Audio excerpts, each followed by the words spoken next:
Over the years, I've seen a few houses, either from buyers or for myself. Shopping for a new home can be, well, stressful at best, and some would say daunting. I have seen some beautiful homes, some I could afford, and some that, well, not so much. Some I would buy, and some that I just know are going to be a nightmare. So, what would make me not buy a house or tell the client not to buy a house? This week, I'm going to tell you.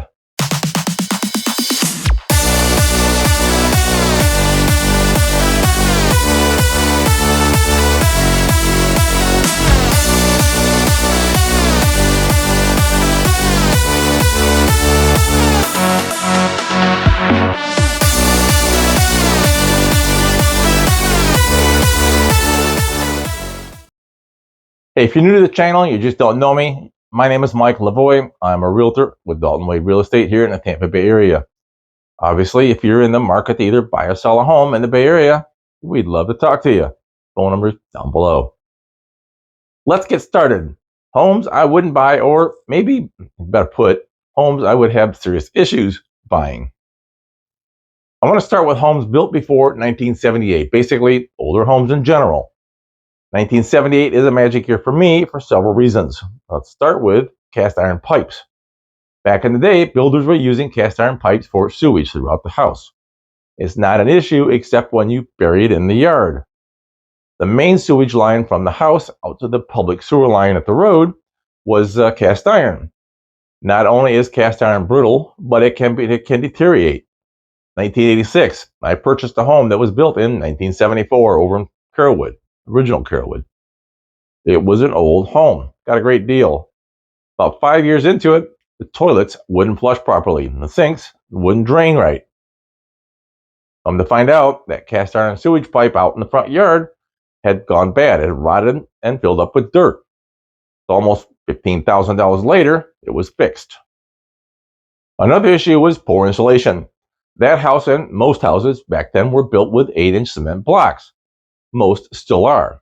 But back then, homes were a layer of stucco, an 8-inch block, a 1-inch furring strip inside of that, and the wallboard. And in between the furring strips, they would put a 1/2-inch thick piece of basically styrofoam as insulation.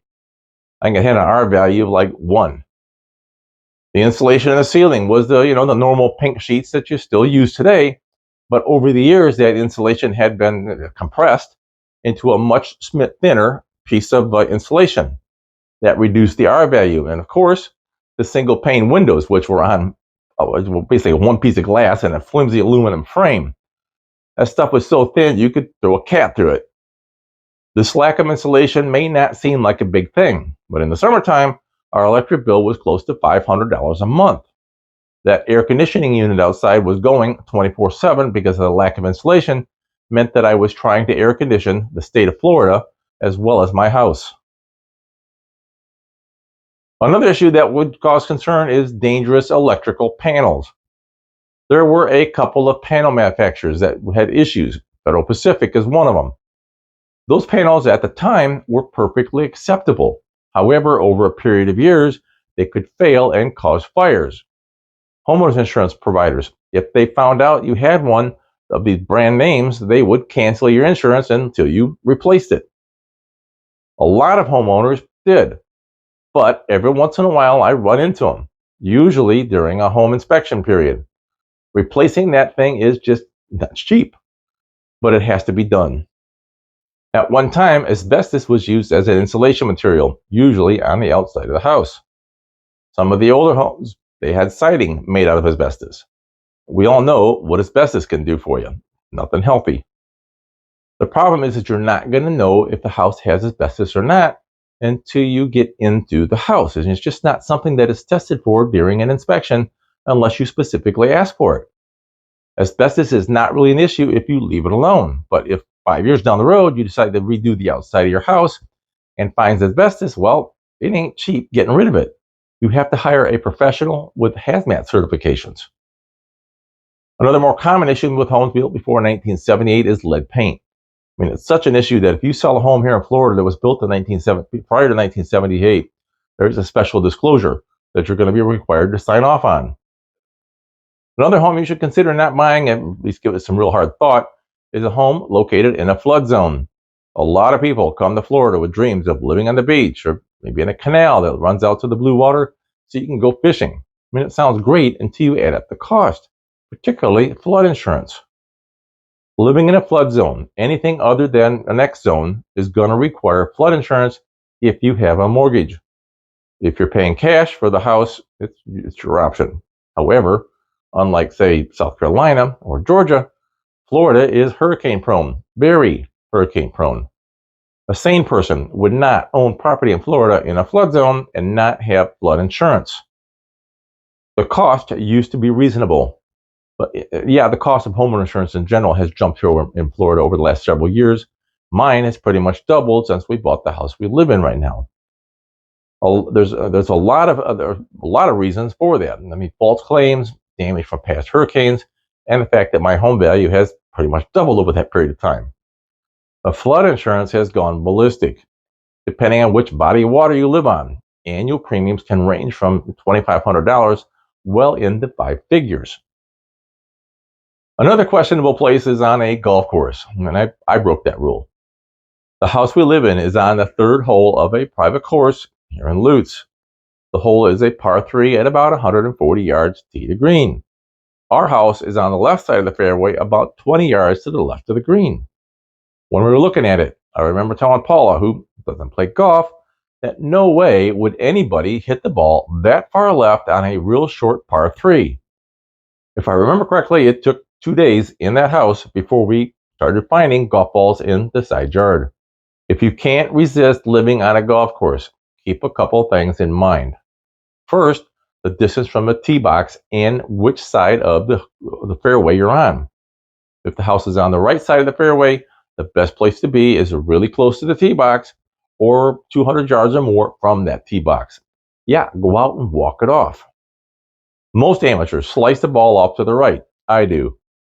On the left, you're normally better off. Not many golfers hook the ball that far left. I mean, it can happen, but it's not going to be as often as much as the slicers. On either side of the fairway, you're going to get golf balls in the yard. I mean, it's really not an issue unless you're out in the yard. That's a beach, son. We have a screened-in pool. That protects us from when we're in the pool. My neighbor doesn't. I'd be concerned about being in the pool during the daylight hours and catching golf balls in my head.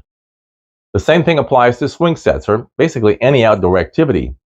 One upside, you get free golf balls. However, they're usually the cheap ones, but they are usable.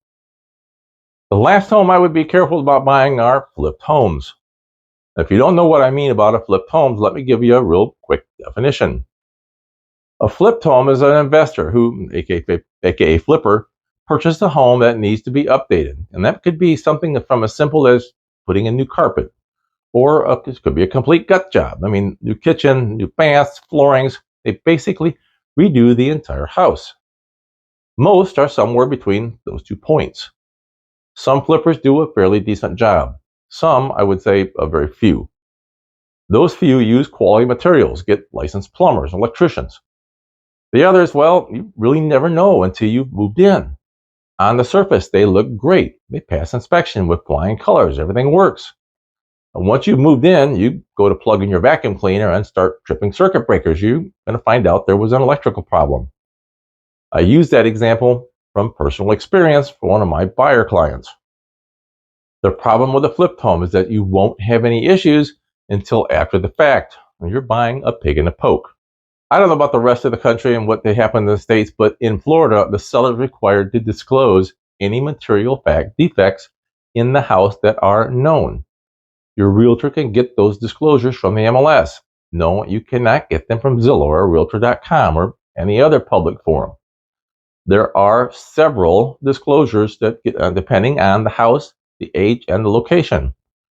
If there is no seller's disclosure, for example, which happens quite often with the flippers, you might want to do a little more research on that house.